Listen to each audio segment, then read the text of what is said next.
দর্শক স্বাগত জানাচ্ছি TVN24 নিউজ নেটওয়ার্কের নিয়মিত আয়োজন আওয়ার ডেমোক্রেসি অনুষ্ঠানে। আপনাদের সাথে আছি আমি এহসান জুয়েল।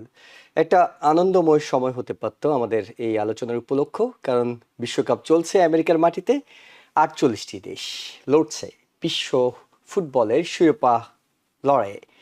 এই লড়াইয়ে আমেরিকা যেমন আছে, অর্থাৎ স্বাগতিক দেশ হিসেবে আমাদের দল যেমন আছে, আছে ইরানের মতো দলও। তবে আসার কথা হলো, এই ইরান আমেরিকার মাটিতে ফুটবল ম্যাচ শুরু করার ঠিক আগেই আমরা সুখবরটা পেয়েছি। সেটি হলো চলমান যে যুদ্ধটি, যেটি 100 দিনের বেশি ধরে চলছে আমেরিকা এবং ইরানের মধ্যে যুদ্ধ, সেটি একটি আপাত দৃষ্টিতে শেষ হতে যাচ্ছে। এবং শেষ হতে যাচ্ছে এই ভাবে আমরা বলতে পারি যে মধ্যপ্রাচ্যে যুদ্ধ অবসানের লক্ষ্যে আমেরিকা এবং ইরান একটি অন্তর্বর্তীকালীন চুক্তি স্বাক্ষর করতে যাচ্ছে। প্রেসিডেন্ট ট্রাম্প জানিয়েছেন এই চুক্তির ফলে তেহরানের পরমাণু অস্ত্র তৈরির সব পথ বন্ধ হয়ে যাবে এবং আগামী কয়েকদিনের মধ্যে চুক্তির বিস্তারিত খসড়া জনসমক্ষে প্রকাশ করা হবে। আগামী শুক্রবার সুইজারল্যান্ডে এই চুক্তিটি আনুষ্ঠানিকভাবে স্বাক্ষরিত হওয়ার কথা রয়েছে। চুক্তির যে শর্তগুলো এখন পর্যন্ত জানা গেছে সেটি হলো, গত এপ্রিলে যে যুদ্ধবিরতিটি ঘোষণা করা হয়েছে এটির মেয়াদ আরও 60 দিন বৃদ্ধি পাবে। একই সাথে গত ফেব্রুয়ারি থেকে যে কৌশলগতভাবে অত্যন্ত গুরুত্বপূর্ণ হরমুজ প্রণালী বন্ধ আছে, এটি পুনরায় উন্মুক্ত করা হবে, একদম পুরোপুরি উন্মুক্ত করা হবে। একজন শীর্ষ আমেরিকান কর্মকর্তা তিনি গণমাধ্যমগুলোকে জানিয়েছেন, চুক্তি স্বাক্ষরের পরপরই ইরান আন্তর্জাতিক বাজারে তেল বিক্রি শুরু করতে পারবে। তবে এর জন্য ইরানকে চুক্তির সব শর্ত, যেমন পরমাণু অস্ত্র না বানানো, সমৃদ্ধ ইউরেনিয়াম নিষ্ক্রিয় করা, নৌ চলাচলে বাধা না দেয়া, এগুলো কঠোরভাবে মেনে চলতে হবে। এবং এই শুক্রবারের আনুষ্ঠানিক চুক্তি স্বাক্ষর অনুষ্ঠানে ভাইস প্রেসিডেন্ট জেডি ভ্যান্স এবং ইরানের শীর্ষ আলোচক মোহাম্মদ বাকের কালিবাফ উপস্থিত থাকবেন বলে আশা করা হচ্ছে। এর পরবর্তীতে ইরানের পরমাণু কর্মসূচির ভবিষ্যৎ নিয়ে দুই দেশ সুইজারল্যান্ডে আরও কঠিন আলোচনায় বসবে। ইরানের প্রেসিডেন্ট মাসুদ পেজেশকিয়ান এই চুক্তিকে যুদ্ধ থামানোর ক্ষেত্রে অত্যন্ত গুরুত্বপূর্ণ পদক্ষেপ হিসেবে বর্ণনা করেছেন। তবে অনেকগুলো তবে এবং কিন্তু আছে, কারণ হলো এই শান্তি চুক্তির জন্য এখনো চূড়ান্ত চুক্তি অনেক দূরে। এই চুক্তির খবরের পরে যেটি ঘটেছে আপাতত সেটি হলো, বিশ্বের তেলের বাজারে 2% কমে গেছে। 3 মাসের মধ্যে সর্বনিম্ন স্তরে তেলের দাম নেমে এসেছে।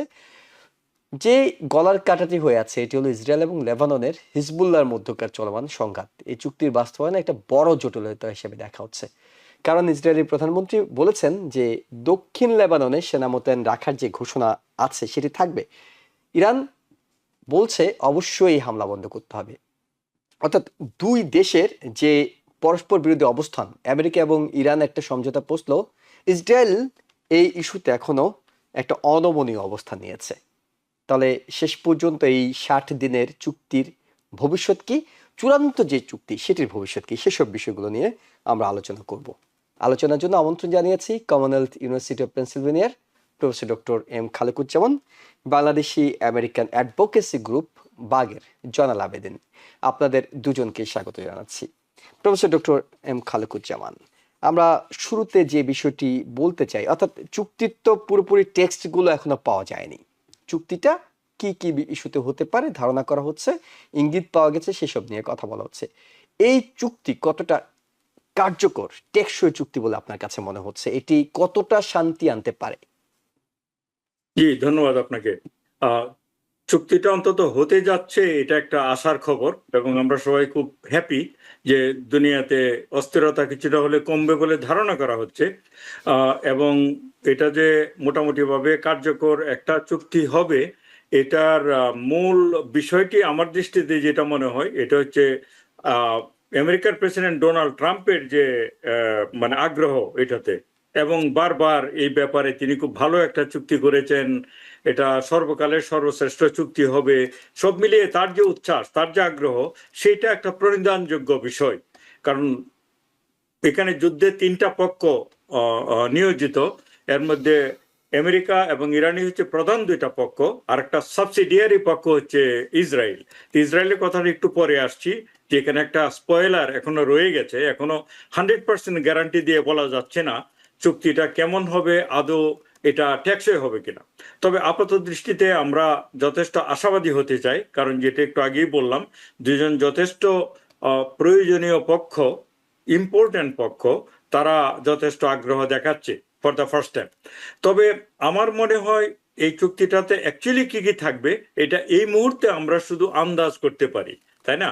আমরা টোটালি টেক্সটটা যতক্ষণ হাতে না পাবো, লাইনে লাইনে পড়ে দেখব, ততক্ষণ পর্যন্ত কথাগুলি হবে আন্দাজ ভিত্তিক, অথবা গণমাধ্যমে যেরকম মানে খবর মানে প্রচার করা হচ্ছে তার ভিত্তিতে। তো সেই জন্য আমি কিছুটা সাবধানতার সঙ্গে কথাগুলি বলতে চাই। যেমন জেসিপোয়া 2015 সনে যে চুক্তি প্রেসিডেন্ট ওবামা করেছিল সেটা 18 পৃষ্ঠা লম্বা একটা চুক্তি ছিল, এবং সেই চুক্তিতে যথেষ্টই ডিটেইলড ওয়েতে সমস্ত নিয়ম কানুন গুলো, সমস্ত শর্তগুলো উল্লেখ করা ছিল। সেই চুক্তিটা আমি পড়েছি। যেহেতু সেই চুক্তিটা আমি পড়েছি, এখনকার যে প্রস্তাবিত চুক্তি এটা আমরা জানি না, শুধু বলা হচ্ছে 1.5 পৃষ্ঠার একটা খসড়া। 1.5 পৃষ্ঠার খসড়াতে 18 পৃষ্ঠার কন্টেন্ট কখনো নিয়ে আসা সম্ভব না। সুতরাং সেই দৃষ্টিকোণ থেকে আমরা গণমাধ্যম আপনাদের মাধ্যমে যতটা জেনেছি সেইভাবে আমরা বলতে পারি যে ইরানও রাজি হয়েছে যুদ্ধ বন্ধের জন্য। মূল বিষয় যেটা খুব পরিষ্কার, সেটা হচ্ছে আসলে এটা যুদ্ধ মানে বন্ধের চুক্তি না, এটা হচ্ছে যুদ্ধ স্থগিত রাখার, বিরত রাখার জন্য 60 দিনের জন্য এক ধরনের একটা চুক্তি, যুদ্ধবিরতি, সিজফায়ারটাকে আরো এক্সটেন্ড করা 2 মাসের জন্য, প্রয়োজনে হয়তো আরো বাড়বে। এই 2 মাসে কি কি হয় সেইখানে হবে মূল ঘটনা। এই 2 মাসের মধ্যে ওরা সমস্ত নেগোসিয়েশনগুলি ফাইনালাইজ করবে, এবং ডোনাল্ড ট্রাম্প যেটা ঘোষণা দিয়ে আসছে তার চুক্তি হবে সর্বকালের শ্রেষ্ঠ। বিশেষ করে ওবামার সাথে এই ডোনাল্ড ট্রাম্পের কিন্তু একটা অলিখিত এক ধরনের প্রতিযোগিতা। সে স্বীকার করুক না করুক, সে ওবামা একটা ভালো চুক্তি করেছিল, এটাই তার মনে হচ্ছে প্রধান গোস্বার ব্যাপার, এবং এটা সে ছিঁড়ে ফেলে দিয়ে এখন চাচ্ছে প্রমাণ করতে চার চুক্তিটা এর থেকে আরো অনেক ভালো হবে। তারও অনেক ভালো হবে কিনা সেটা প্রথমত যেটা আমি বললাম, আসলে আমরা একটু অপেক্ষা করি টেক্সটটা পাওয়া পর্যন্ত।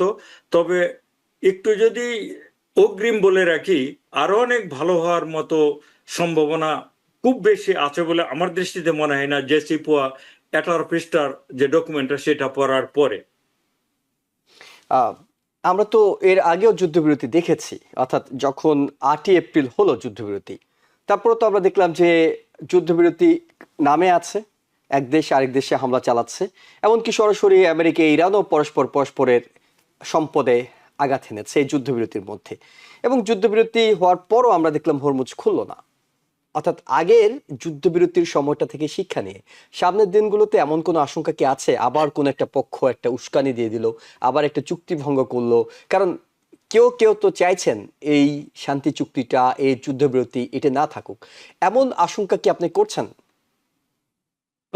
সেটা আমি অবশ্যই করছি, এবং মধ্যপ্রাচ্যের কোনো ধরনের যুদ্ধবিরতি কখনো পুরোপুরি স্থায়ী যে হয় না সেটা গত 75 বছরে আমরা দেখলাম। এমনকি গাজাতে যুদ্ধবিরতি হয়েছে সেটা তো একটা মকারি, সেটা মোটেও যুদ্ধবিরতি না, সেখানে প্রতিদিন লোক মারা হচ্ছে।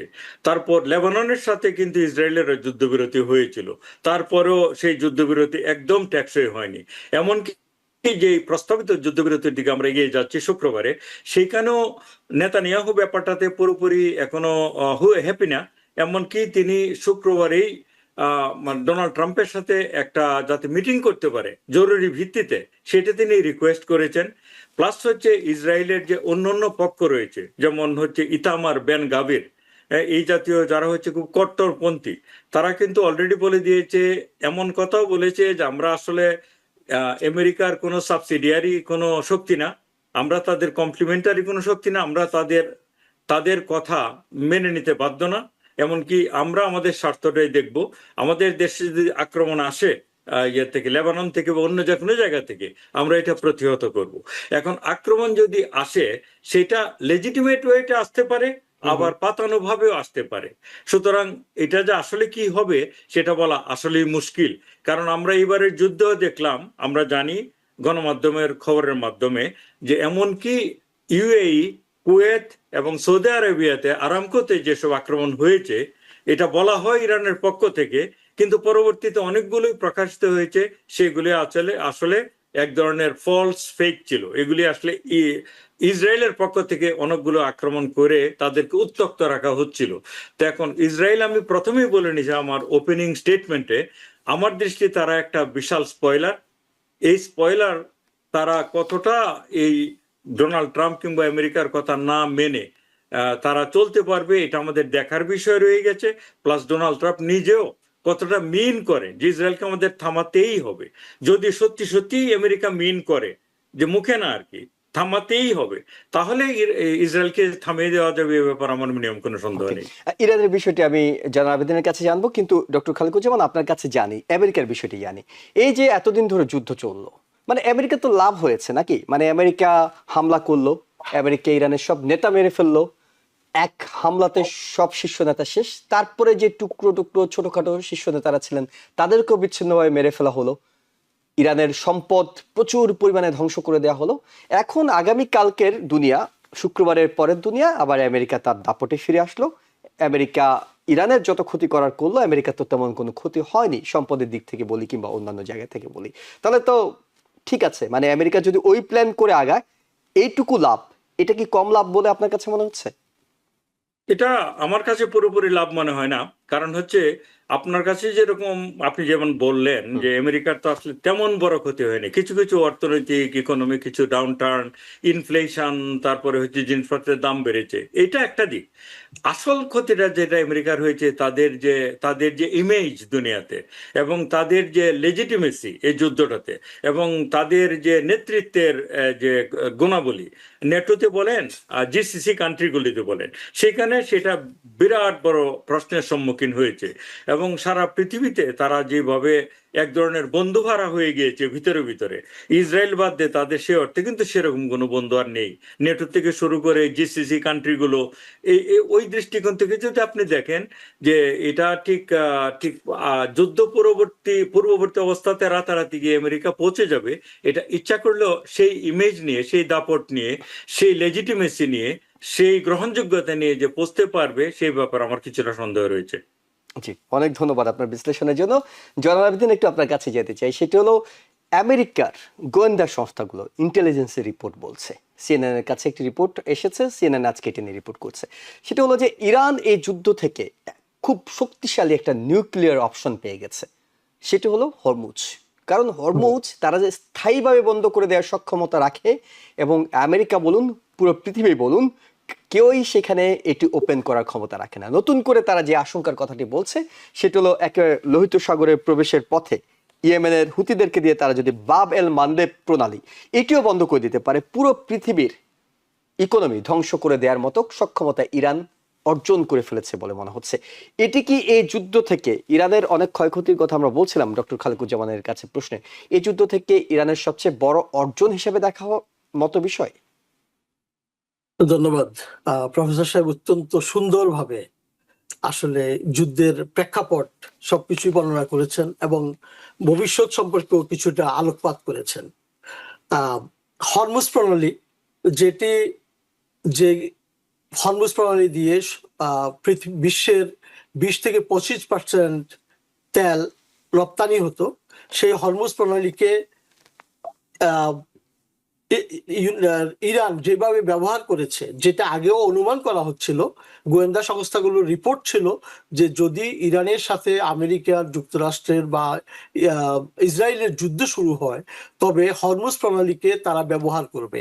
কিন্তু ইরান সেটাকে শক্তি হিসাবে ব্যবহার করবে। কিন্তু ইরান যেটি দেখিয়েছে, হরমুজ প্রণালীকে পারমাণবিক শক্তির চাইতেও বেশি জোরালোভাবে ব্যবহার করে, সেটি হয়তো এই পর্যায়ে যাবে এটা কল্পনা করেনি। ইরান যেভাবে শুরু থেকে হরমুজ প্রণালীকে তাদের নিজস্ব করায়ত্তে, নিজস্ব কবজায় রেখেছে এবং শেষ পর্যন্ত রেখেছে, এইটা যে ইরানের একটা বিশেষ শক্তি, যেটা আগে বিশ্ব দেখেনি। এবং এই ব্যাপারে গোয়েন্দা সংস্থাগুলোর অ্যাসেসমেন্টটা কি ছিল আমরা বুঝতে না পারলেও এইটুক বোঝা যায় যে তাদের যে অ্যাসেসমেন্ট ছিল তার চাইতে অনেক গুণ বেশি শক্তি ইরান সঞ্চয় করেছে। তাদের অ্যাসেসমেন্ট ছিল ইরান তার নিজের স্বার্থে, তার ইকোনমিক স্বার্থে হরমুজ প্রণালী বন্ধ করবে না। দ্বিতীয় অ্যাসেসমেন্ট ছিল যদি ইরান বন্ধ করতে চায়, চায়না সেটা মানবে না, চায়না তাদেরকে বলবে না এটা বন্ধ করো না। কিন্তু ইরান এই জায়গাটায় দেখিয়েছে যে যেহেতু তাদের রেজিম চেঞ্জ হয়ে যাচ্ছে, তাদের অস্তিত্বের সংকট, তারা একেবারে মরণ কামড় হিসেবে হরমুজ বন্ধ করেছে। প্রশ্ন আসছে, এখন যদি বাবেল মানদেব ইয়েমেনে হুতিদেরকে ব্যবহার করে আগামী দিনগুলোতে ইরান বন্ধ করে, তাহলে তো ইরানের হাতে একটা বড় অস্ত্র চলে আসলো। মানে আপনাকে উস্কানি দিতে হবে না, ইরান নিজে থেকে তো সামনের দিনগুলোতে এটি বন্ধ রাখার প্ল্যান করতে অবশ্যই। পারে। এবং ইরান শুধু হরমুজ প্রণালী বন্ধ করে নাই, তাদের যে তেল রপ্তানি চীনে করার কথা ছিল, তারা কিন্তু অন্য মাধ্যমে সেটি কিন্তু ঠিকই করেছে, কিন্তু সারা বিশ্বকে এই হরমুজ প্রণালী ব্যবহার করতে দেয়নি। যাদেরকে তারা শুধু অ্যালাউ করেছে তারাই শুধু করেছে, এবং ইতোমধ্যে তারা হরমুজ প্রণালীতে যারা জাহাজ চলাচল করছে সেখান থেকে তারা ফি পর্যন্ত আদায় করেছে। এবং আগামী চুক্তিতে হয়তো আমরা সেটার একটা ব্রেকডাউন দেখতে পাবো যে ইরান ভবিষ্যতে এই হরমুজ প্রণালী থেকে কি ধরনের ইনকাম করে। যদিও বলা হচ্ছে আমেরিকার একটা বিশেষ দাবি, আমরা অনুমান করছি যে হরমুজ প্রণালী আগের মতো যাতে ফিরে আসে, কিন্তু আসলে সেই পর্যায়ে আসবে কিনা এই ব্যাপারে গতকালকেও আহ আমেরিকা যুক্তরাষ্ট্রের প্রেসিডেন্ট এবং আব্বাস আরাচির যে কথাবার্তা, দ্বিমত দেখা গিয়েছে। তো চুক্তিটা আহ, স্বাক্ষর না হওয়া পর্যন্ত, বাস্তবে রূপ না নেওয়া পর্যন্ত আমরা এই ব্যাপারে ক্লিয়ার কাট কিছু জানতে পারবো না। তবে এই যে একটি বিশেষ শক্তি ইরান সঞ্চয় করেছে এবং এই যে একটা বিশেষ শক্তি ব্যবহারটা ইরান জেনে গেছে, এটা কিন্তু এখনকার যে গোয়েন্দা সংস্থা, আমেরিকার গোয়েন্দা সংস্থা এই ব্যাপারে খুব শঙ্কিত যে ভবিষ্যতের জন্য এই বিষয়টি তাদের জন্য একটা বিশেষ অবস্থা হয়ে দেখা দিয়েছে। কারণ দেখেন, ইরানের কাছে অন্য কি শক্তি ছিল, ড্রোন ছিল, মিসাইল ছিল, তার চাইতে বড় বিষয় হচ্ছে যে আমেরিকা যুক্তরাষ্ট্র প্লাস ইসরায়েলের সাথে দুটি পারমাণবিক শক্তিধর দেশের সাথে এই একটি আইটেমকে ইউজ করে, হরমুজকে ইউজ করে আজকে বাধ্য হলো যে এই দুটি মহাশক্তি তাদের সাথে নেগোসিয়েশনে আসতে, যেটি হচ্ছে ইরানের বিশেষ যোগ্যতা এবং বিশেষ সুবিধার প্রমাণ তারা দিয়েছে। এবং আগামী দিনেও যদি যে আরেকটি যে দ্বীপের কথা বললেন যে হুতিরা হুতিদের সাথে যুদ্ধ বাঁধে, বাবল মানদেব, সেটাও যদি ব্যবহার করে এটা, এবং এই ধরনের একটি কথা চলছিল যে হরমুজ নয় শুধু বাবল মানদেব বন্ধ করা দেয়া হবে, যার ফলে যখনই ইরান আমেরিকা দেখেছে এবং ইসরায়েল দেখেছে যে আসলে তাই হচ্ছে। এবং ইরানের একটি বিশেষ শক্তি ছিল এবার, যখন আমেরিকা তাদেরকে যেই পর্যায়ে আক্রমণ করেছে, ইসরায়েল যেই পর্যায়ে আক্রমণ করেছে, তখন তারা সেই অ্যাসেট গুলোতে কিন্তু আক্রমণ করেছে। এবং তারা আগে ঘোষণা দিয়ে বলেছে ইরান কিন্তু জনজীবনকে বিধ্বস্ত করার জন্য কোনো আক্রমণ করে নাই। ইরানের একটা বিশেষ দিক ছিল আক্রমণ করার আগে কোথায় আক্রমণ করবে, কেন করবে, এই কথাটি তারা বলেছে এবং ঠিক সেইভাবেই তারা অ্যাকশনটা করেছে। যার ফলশ্রুতিতে আজকে আমেরিকার 20টি আউটলেট যেটা সারা মধ্যপ্রাচ্যে ছিল, আজকে সেগুলোর অস্তিত্বহীন প্রায়। সুতরাং এই বিষয়টি অত্যন্ত ইরানের আরো একটি লাভ নিয়ে আমরা একটু প্রফেসর ডক্টর খালেকুজ্জামান আপনার কাছে জানতে চাই। যে ডিফেন্সের মুখ থেকে আমরা শুনলাম কথাটা, $300 বিলিয়ন ইরানকে দেওয়া হবে, হিউজ অ্যামাউন্ট। অর্থাৎ বাংলাদেশের হিসেবে, বাংলাদেশের সুবিধার জন্য যদি বলি, এটা দিয়ে 120টি পদ্মা সেতু নির্মাণ করা যাবে। এই পরিমাণ অ্যামাউন্টের অর্থ এখন দেওয়া হবে। কেন দেওয়া হবে? এটি কি ইরানের এক ধরনের জয় কিনা, কিংবা আমেরিকানদের, আমরা তো দেখলাম রিপাবলিকানরা অলরেডি রিঅ্যাক্ট করতে শুরু করছে, মানে আমাদের করের টাকা দেওয়া হবে নাকি গালফ স্টেটগুলো থেকে নিয়ে দেওয়া হবে? আসলে পুরো বিষয়টা একটু পরিষ্কার হওয়া দরকার। জি, যেটা বলা হচ্ছে, জেডি ভ্যান্স যেটা বলেছে যে $300 বিলিয়ন যে একটা অ্যাসেট, সেইখানে ইরানের অ্যাক্সেস থাকবে।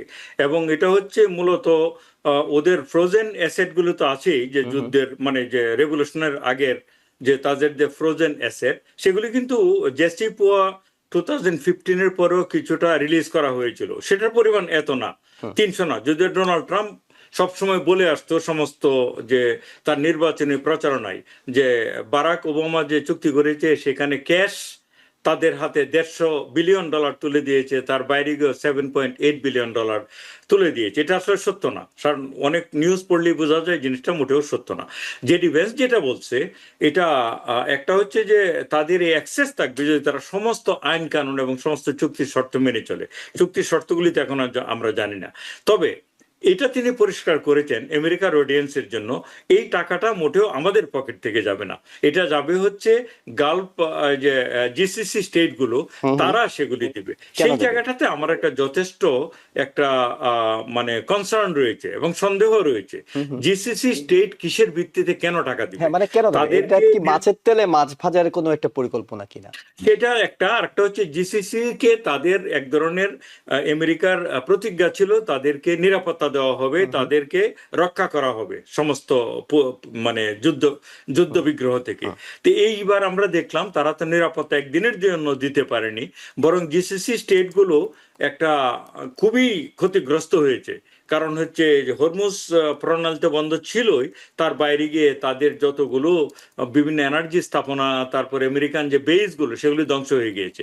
এখন ওরা অলরেডি এই যুদ্ধের কারণে মার খেয়েছে, তাদের অর্থনীতি প্রতিদিন $1 বিলিয়ন করে ক্ষতিগ্রস্ত হয়েছে কোনো কোনো দেশের, যেমন কাতারের এবং মানে ইউএইর।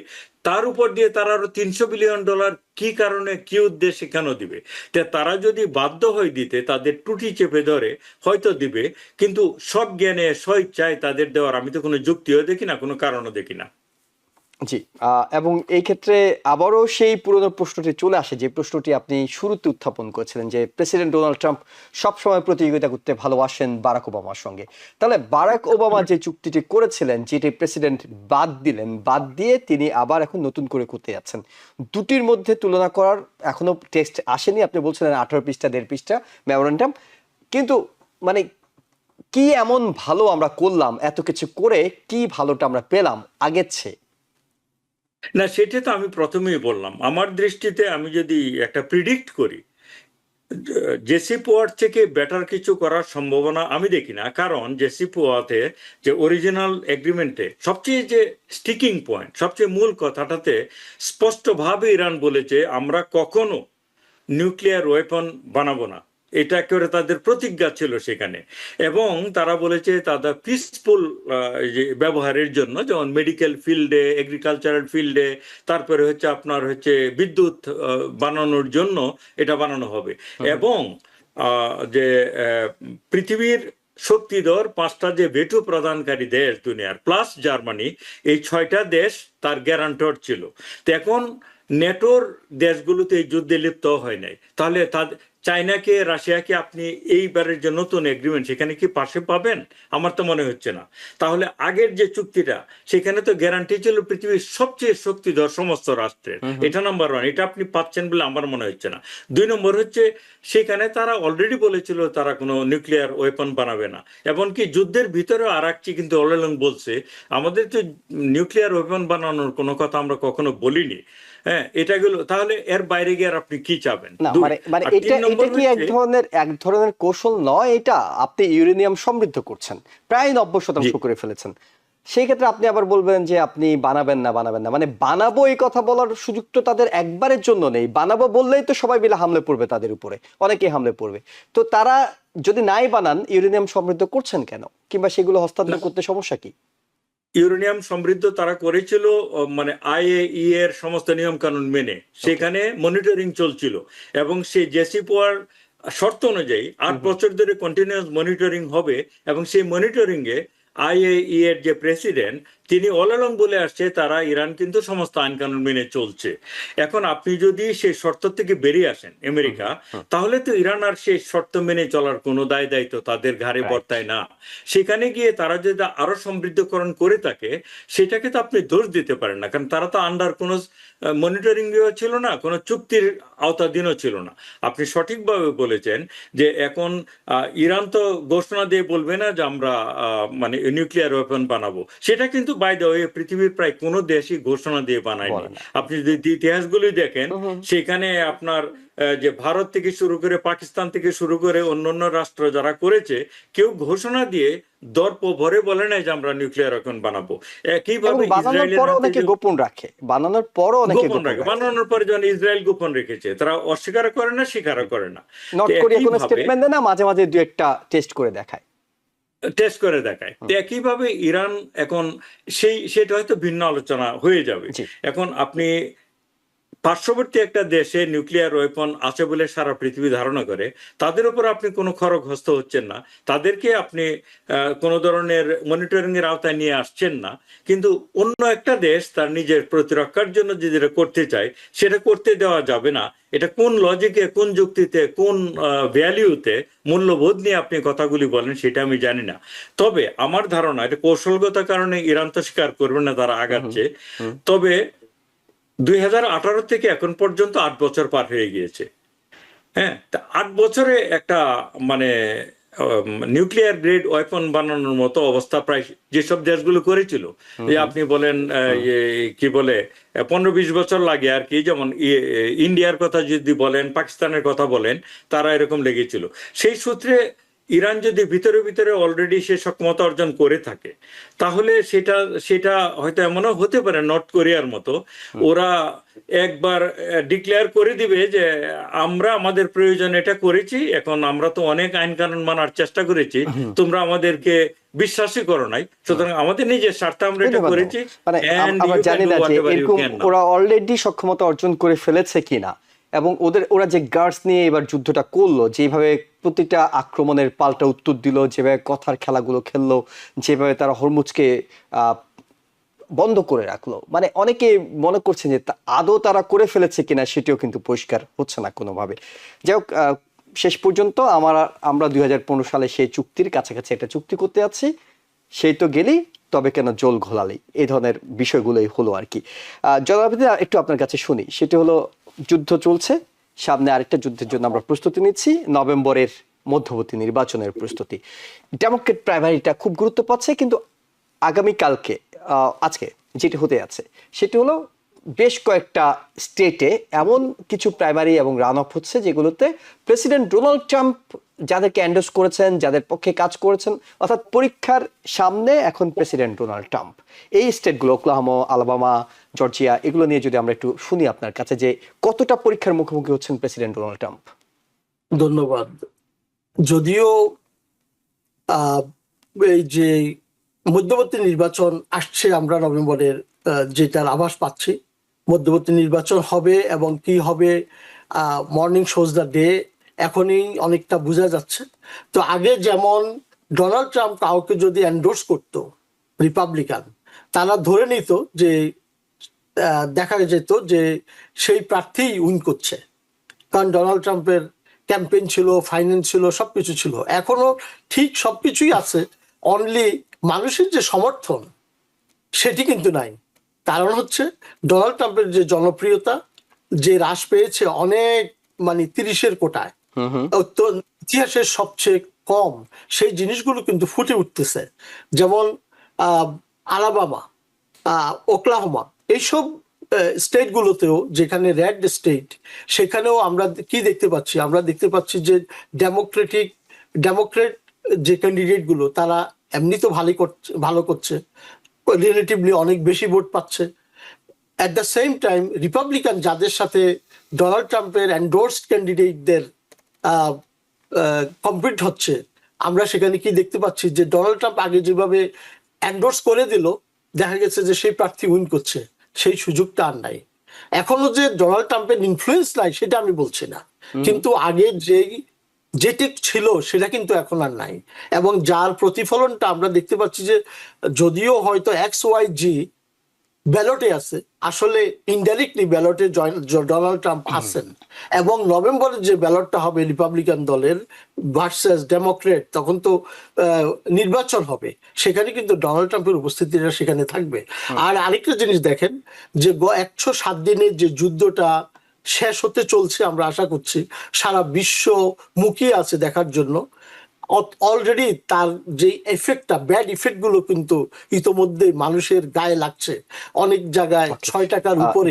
আপনাকে একটু থামাচ্ছি, দুঃখিত, আমরা একটা ছোট বিরতি নিয়ে আসি, তারপর আপনার বাকি বিশ্লেষণ শুনছি। দর্শক আমাদের সঙ্গে থাকুন। দর্শক আবারও স্বাগত জানাচ্ছি ডেমোক্রেসি অনুষ্ঠানের সাথে আছি আমি এহসান চুল। আমাদের সাথে অতিথি হিসেবে যুক্ত আছেন কমনওয়েলথ ইউনিভার্সিটি অফ পেনসিলভেনিয়ার প্রফেসর ডক্টর এম খালেকুজ্জামান, আছেন বাগের প্রেসিডেন্ট জনাব আবেদিন। আপনাদের দুজনকে আবারও স্বাগত। জনাব আবেদিন, আমরা বলছিলাম যে প্রাইমারি নির্বাচনগুলো কতটা পরীক্ষার মুখে ফেলছে প্রেসিডেন্ট ট্রাম্পকে। জি, যেটি বলছিলাম যে ডোনাল্ড ট্রাম্প যখন নির্বাচিত হয়, মেইন এজেন্ডা কি ছিল? এজেন্ডা ছিল ইকোনমি, এজেন্ডা ছিল জনজীবনে স্বস্তি ফিরে আসবে, জিনিসপত্রের দাম কমবে। ডিম থেকে শুরু করে, দুধ থেকে শুরু করে একেবারে মানুষের নিত্য প্রয়োজনীয় যেসব জিনিসগুলো, সেই জিনিসগুলোর দাম দেখা গেল ঠিক রিভার্স হলো। যে যা ছিল তার থেকে 20 থেকে 30% বেড়ে গেল। ইত্যবসরে যে যুদ্ধ ঘটে গেল গত 107 দিনের যুদ্ধে, কোথাও কোথাও যেই গ্যাস $3 এন্ড চেঞ্জ ছিল, এখন অ্যাভারেজ প্রাইস হচ্ছে $4.50, $4.16, অ্যারাউন্ড দেয়ার। তো এই যে মানুষ পকেটের মধ্যে যেই টানটা যেই অনুভব করছে, এই জিনিসগুলো কিন্তু ইয়েতে থাকবে।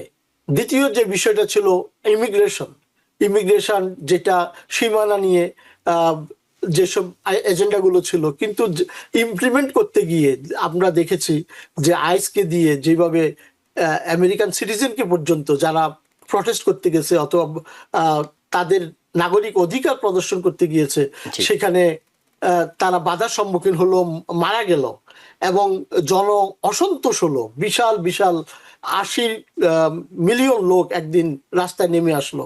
এই বিষয়গুলো তো ডুবে যাবে না, এগুলো কিন্তু যখন আপনি ভোট দিতে যাবেন তখন এই জিনিসগুলো কিন্তু ভেসে উঠবে। আরেকটি জিনিস হচ্ছে যে এই যে যুদ্ধটা, মানে এটা কি রিপাবলিকানদের মধ্যে বেশি উঠবে? যেহেতু আমরা প্রাইমারি নিয়ে কথা বলছি, এটি রিপাবলিকানদের ইস্যু, এটি পুরো দেশের সব ভোটারদের ইস্যু নয়। রিপাবলিকানরা কি প্রেসিডেন্ট ট্রাম্পের এই নীতিগুলোকে চ্যালেঞ্জ করার মতো অবস্থা তৈরি হয়েছে কিনা, কিংবা করবে কিনা, আপনার কাছে কি মনে হয়? রিপাবলিকানদের মধ্যেও রিপাবলিকান মোট জনসংখ্যার বর্তমানে দেখা যাচ্ছে 31%, যেখানে ডেমোক্রেট 34%। তো আলটিমেটলি যে রিপাবলিকানদের মধ্যেও বিষয়টি অসন্তোষের একটা দানা বেঁধে উঠছে। ইভেন এই চুক্তিটা নিয়েও রিপাবলিকানরা দাবি জানাচ্ছে যে চুক্তিটা পাশ হওয়ার আগে যাতে সেটি হাউজে অনুমোদন নেওয়া হয় বা আলোচনার সুযোগ দেওয়া হয়। এবং ডোনাল্ড ট্রাম্প বর্তমানে ফ্রান্সে আছেন, উনি G7 সাংবাদিকদের সাথে আলাপ করতে গিয়ে বলেছেন যে উনি চান যে এটি কংগ্রেসে আলাপ হোক। তো এই যে পুরো বিষয়টা হলো, এই যে অপ্রয়োজনীয় একটি যুদ্ধ, এটা রিপাবলিকানরা অনেকে চায়নি।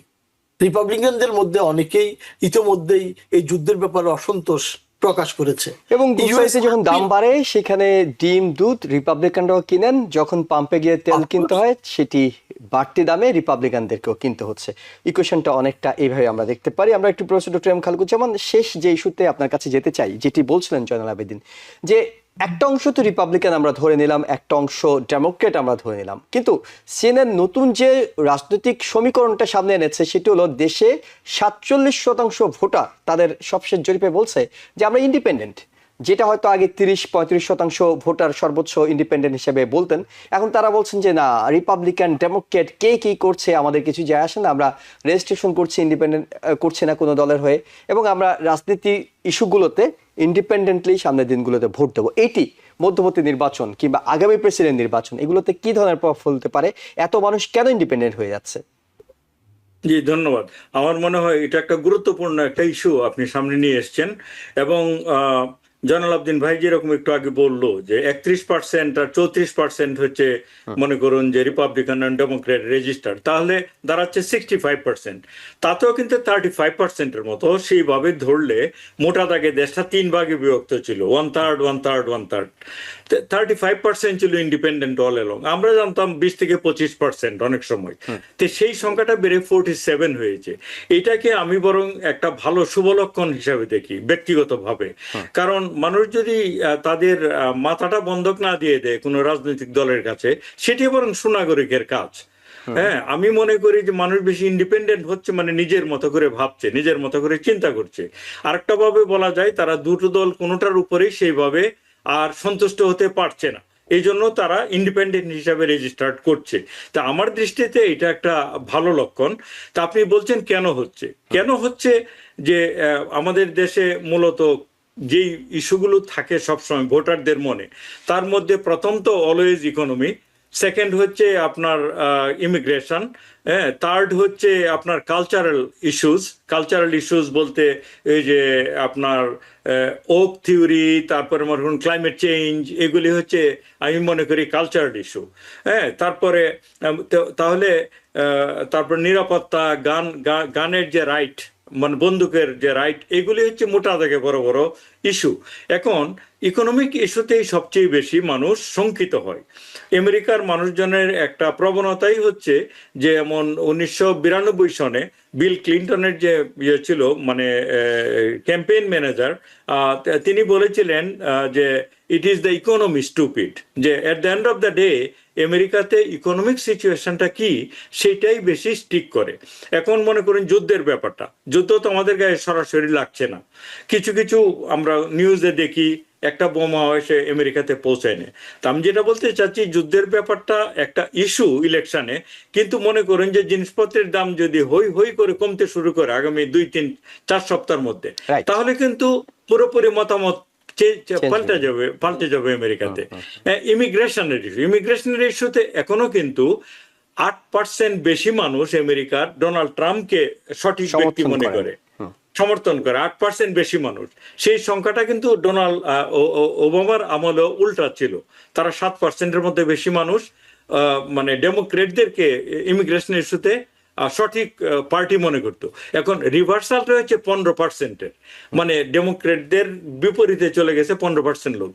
ইকোনমিক ইস্যুতে ডেমোক্রেটরা একটা সুবিধা পাবে, কিন্তু ইমিগ্রেশন ইস্যুতে ডেমোক্রেটরা সুবিধা পাবে না। নেতৃত্বের ইস্যুতে ডেমোক্রেটরা সেই সুযোগটা পাচ্ছে না, কারণ আমার দৃষ্টিতে ডেমোক্রেটিক দলে এখনো ক্যারিজমেটিক এমন কোন লিডার নেই যারা জনগণের যে সমস্যা সেগুলো নিয়ে ব্যাপকভাবে ক্যাম্পেইন করছে, ব্যাপকভাবে কথা বলছে। সেই ব্যাপারটাতে আমি ব্যক্তিগতভাবেও মনে করি তাদের উপর আমিও নাখোশ। তো সেইভাবে আমার মতোই যারা তৃতীয় ধরনের ভোটার, তারা ডেমোক্রেট এবং রিপাবলিকান দুই দল থেকে কিছুটা ডিস্টেন্স তৈরি করছে, এবং সেটার কিছুটা প্রতিফলন তো আমরা দেখলাম আপনাদের নিউ ইয়র্ক সিটির যে মেয়রাল ইলেকশন।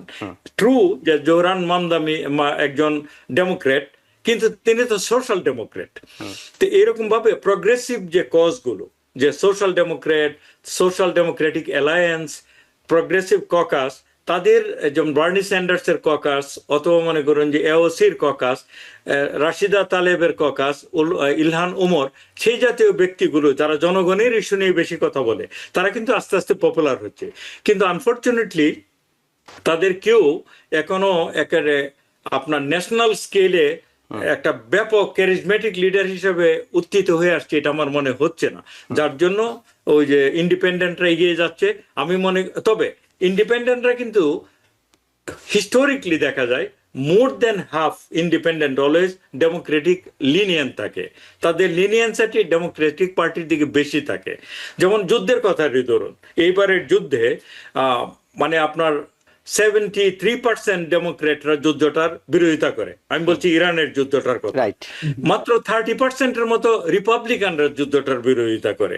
কিন্তু ইন্ডিপেন্ডেন্টরাই তো হচ্ছে মূল একটা মেজার আর কি, যে ইন্ডিপেন্ডেন্টরা কিন্তু 65% ইন্ডিপেন্ডেন্টরা বিরোধিতা করে যুদ্ধটা। তার মানে তাদের নাম্বারটা 65 closer to 73 then closer to 30। তো এই জন্য ইন্ডিপেন্ডেন্টরা অনেক ইস্যুতেই দেখা যায় ওরা অনেক বেশি প্রগতিশীল হয়, অনেক বেশি ইন্ডিপেন্ডেন্টলি চিন্তা করে, এবং তারা ঐতিহাসিকভাবে বেশিরভাগ মানুষ ডেমোক্রেটদের প্রতি লিনিয়েন্ট থাকে, যদি না ডেমোক্রেটরা বেশি কিছু মেস আপ না করে ফেলে। তো সেই সূত্রে আমার মনে হচ্ছে যে ডেমোক্রেটরা এবং ইন্ডিপেন্ডেন্টরা যৌথভাবে যদি তারা একটা ফ্রন্ট গড়ে তুলতে পারে, তাহলে অন্তত মিড টার্ম ইলেকশনে হয়তোবা হাউসটা রিকভার করা যাবে। আর পরবর্তীতে জিনিসপত্রের দাম যদি কমে যায় সত্যি সত্যি, তাহলে জিনিসটা কিন্তু কিছুটা চ্যালেঞ্জের মুখে পড়ে যাবে। ওকে, অনেক ধন্যবাদ আপনার বিশ্লেষণের জন্য। সময় আছে, মানে এইসব বিশ্লেষণের সময় সামনে পাওয়া যাবে, কারণ হলো মধ্যবর্তী নির্বাচনের আরো বেশ কিছু সময় আছে, এবং এই সময়টাতে আপনি যেমনটি ইঙ্গিত দিচ্ছিলেন অনেক কিছুই পাল্টাতে পারে। জিনিসপত্রের দাম হঠাৎ করে কমে যেতে পারে, এমন কিছু প্রণোদনা দেওয়া হতে পারে যেটিতে মধ্যবিত্তের কিংবা ওয়ার্কিং ক্লাস বা মানুষগুলোর জীবন কিছুটা স্বস্তি আসতে পারে। এইগুলো ভোটের ময়দানে খুব বড় হিসেবে হয়তো প্রভাবক হিসেবে কাজ করবে। কিন্তু আমাদের সময় আজকের মতো শেষ। আপনাদের দুজনকে ধন্যবাদ আপনাদের সময়ের জন্য, মতামতের জন্য। একই সাথে দর্শক আপনাদের সবাইকে ধন্যবাদ জানিয়ে শেষ করছি। ভালো থাকবেন।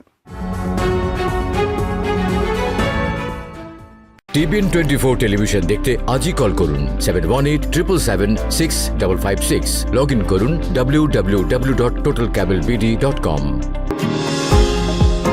নিউ ইয়র্ক থেকে সম্প্রচারিত টিভিএন 24 টেলিভিশন বিশ্বজুড়ে বাঙালির কণ্ঠস্বর।